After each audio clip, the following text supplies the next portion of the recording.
दीपिका, 13 दिन में 243 करोड़ रुपए का नुकसान हो चुका है संसद न चलने से। आप मुझे बताइए, क्या संसद चलनी चाहिए? और अगर नहीं चल रही तो इसके लिए कौन जिम्मेदार है? जी जी सर, मोदी के खिलाफ एकजुट होने से पहले ही बिखरने लगा है विपक्ष। जैसा कि हम सब जानते ही हैं कि टीएमसी प्रमुख ममता बनर्जी के दिल्ली दौरे के विपक्ष को एकजुट करने का जो अभियान शुरू हुआ था, उस पर विपक्ष में ही सवाल उठने शुरू हो गए हैं। इस मामले पर कांग्रेस के जाने माने नेता वीरप्पा मोइली ने भी यही सुझाव किया था कि सिर्फ मोदी के विरोध के नाम पर विपक्ष को एकजुट करना चूक होगी, क्योंकि पिछले 7 साल में मोदी ने वो कर दिखाया है जो आज तक कोई नहीं कर सका। कल राहुल गांधी ने कई विपक्षी पार्टियों के नेताओं को नाश्ते पर मीटिंग के लिए बुलाया, जिसमें उन्होंने विपक्षी नेताओं से एकजुट रहने का अपील भी की। मैं ये पूछना चाहूंगी सर कि क्या क्षेत्रीय पार्टी और राष्ट्रीय पार्टी एकजुट होकर चुनाव लड़ेगी, तो क्या कोई भी राष्ट्रीय पार्टी मोदी से अकेले लड़ने से सक्षम नहीं है? इस बात का जवाब दे जो इस वक्त कांग्रेस के प्रवक्ता हैं कि क्या कांग्रेस मोदी के सामने अकेले चुनाव नहीं लड़ सकती? क्या वो इतनी सक्षम नहीं बनी है अभी तक?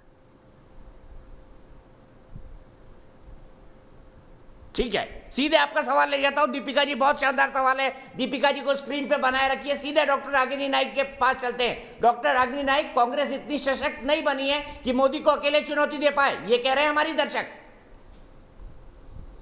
दीपक जी, सबसे पहले तो दीपिका के सवाल चाहे नाश्ता कराना पड़ रहा है आपको?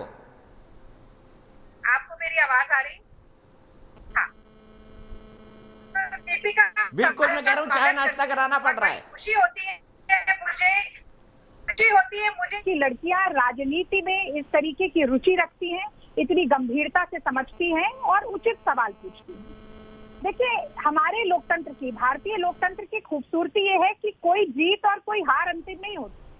पिछली बार जिसकी हार हुई, अगली बार जीत हो जाती।